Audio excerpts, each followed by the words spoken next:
आपको केमिस्ट्री जो है बोरिंग सब्जेक्ट लग रहा है, आपको संयोजकता समझने में बहुत ज़्यादा प्रॉब्लम हो रहा है, संयोजकता को आप जो है इससे पहले भी बहुत जगह पढ़े हैं, लेकिन नया टॉपिक लेके आए हैं जो आज हम लोग देखने वाले हैं। संयोजकता क्या समझिए, इतना इंपॉर्टेंट है कि पूछो मत, मतलब हर एग्जाम में लगभग ये पूछा जाता है। ये कॉन्सेप्ट आपको क्लियर होना बहुत जरूरी है। समझो कि संयोजकता क्या है। देखो, संयोजकता किसे कहते हैं, इसका मैं दो डेफिनेशन आज मैं बताऊंगा आपको।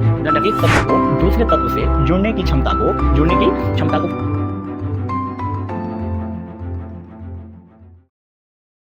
हेलो बच्चों, क्या आपको केमिस्ट्री जो है बोरिंग सब्जेक्ट लग रहा है, आपको संयोजकता समझने में बहुत ज़्यादा प्रॉब्लम हो रहा है।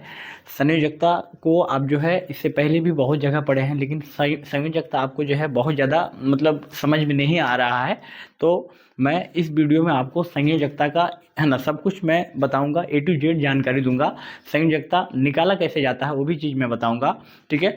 हाय एवरीवन, पढ़ने वाला ऑनलाइन क्लासेस में आप सभी का स्वागत है। तो चलिए आज हम लोग शुरू करते हैं। हम लोग एक केमिस्ट्री का एक नया टॉपिक लेके आए हैं जो आज हम लोग देखने वाले हैं। संयोजकता क्या समझने वाले हैं। संयोजकता जो मोस्ट इम्पोर्टेंट है, इसको कह लो कि इतना इम्पोर्टेंट है कि पूछो मत, मतलब हर एग्जाम में लगभग ये पूछा जाता है। ये कॉन्सेप्ट आपको क्लियर होना बहुत ज़रूरी है, ठीक है। तो चलिए हम लोग समझते हैं आज संयोजकता किसे कहते हैं। देखो, हेडिंग दे दिया हूँ मैं, संयोजकता क्या समझने वाले हैं। संयोजकता, तो मेरे भैया समझो कि संयोजकता क्या है। देखो, संयोजकता किसे कहते हैं, इसका मैं दो डेफिनेशन आज मैं बताऊंगा आपको। कितना डेफिनेशन बताऊंगा, दो डेफिनेशन, जो कि आपके है ना, आपको जो डेफिनेशन आपको अच्छा लगेगा वही परिभाषा आप उतार लेना, ठीक है ना, ठीक है। तो संयोजकता किसे कहते हैं, यहाँ पर देखो, किसी एक तत्व को दूसरे तत्व से जुड़ने की क्षमता को क्या कहते हैं, संयोजकता कहते हैं। किसी एक तत्व को दूसरे तत्व से जुड़ने की क्षमता को क्या कहते हैं, संयोजकता कहते हैं। क्या कहते हैं, संयोजकता। संयोजकता को इंग्लिश में क्या कहते हैं, वैलेंसी कहते हैं। क्या कहते हैं, वैलेंसी, VALENCY, ठीक है, कोई दिक्कत, वैलेंसी कहते हैं।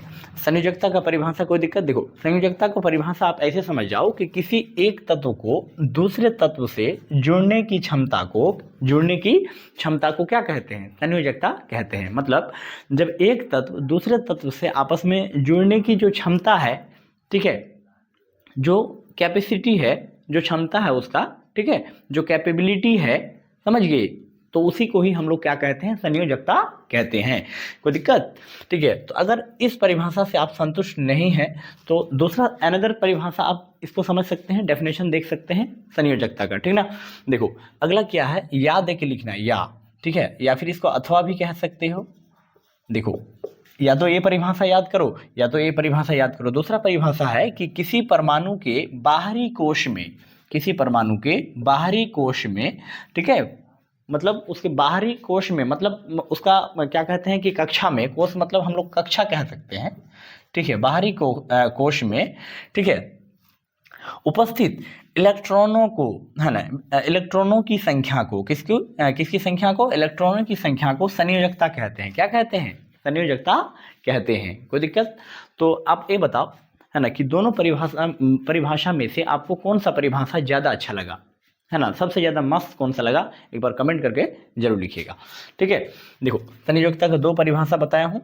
आखिरी परिभाषा है कि किसी परमाणु के बाहरी कोश में, ठीक है, मतलब कोई किसी भी परमाणु के एटम के, है ना, आउटर मोस्ट सेल में, बाहरी कक्षा में जो इलेक्ट्रॉनों की संख्या होती है उसे हम लोग क्या कहते हैं, संयोजकता कहते हैं, ठीक है। जैसे सपोज करो कि ऐसे कोई परमाणु है, ठीक है, इसके बाहरी कोश में, तो बाहरी कोश में यही है ना, तो इसी जो बाहरी कोश में जो इलेक्ट्रॉन बसते हैं उसी को ही हम लोग क्या कहते हैं बच्चों, बताओ, संयोजकता कहते हैं। क्या कहते हैं, संयोजकता। क्या कहते हैं, बाहरी कक्षा में, जो बाहरी कक्षा मेरा बचा, इसी को हम लोग क्या कहते हैं, ये बाहरी कक्षा हुआ, बाहरी कोश, इसी को ही हम लोग संयोजकता कहते हैं। क्या कहते हैं, संयोजकता। यहाँ पर जो इलेक्ट्रॉन होते हैं इसको क्या कहते हैं, संयोजकता। क्या कहते हैं, बताओ, संयोजकता कहते हैं, ठीक है, कोई दिक्कत, ठीक है। तो आशा करते हैं कि हम जो है इस वीडियो के माध्यम से मैं आपको कुछ ना कुछ सिखा पाया हूँ, ठीक है। तो इस वीडियो के जरिए अगर आपको कुछ सीखने को मिला है, ठीक है, तो चैनल को लाइक सब्सक्राइब जरूर कर लीजिएगा, ठीक है। तो अगर ताकि कोई भी वीडियो हम डालें तो आप तक सबसे पहले पहुंच जाए, ठीक है। देखिए, यहाँ पर कोई दिक्कत, और एक चीज़ मैं बता देता हूँ यहाँ पर कि संयोजकता को समझने से पहले मैं एक बार बता देता हूँ कि कोई भी परमाणु के अंदर नाभिक में जो है प्रोटॉन और न्यूट्रॉन होता है। नाभिक में क्या होता है? प्रोटॉन और न्यूट्रॉन, ठीक है। बाकी इलेक्ट्रॉन बाहरी कक्षा में क्या करता है? चक्कर लगाता है, ठीक है। बाहर में क्या करता है? चक्कर लगाता है। कोई दिक्कत? इतना बात आप याद रखना। तो हम लोग संयोजकता का परिभाषा आज समझाए हैं, ठीक है। तो चलिए आज का वीडियो यहीं पर हम लोग ख़त्म करते हैं, ठीक है। फिर अगले किसी हम लोग वीडियो में मिलते हैं।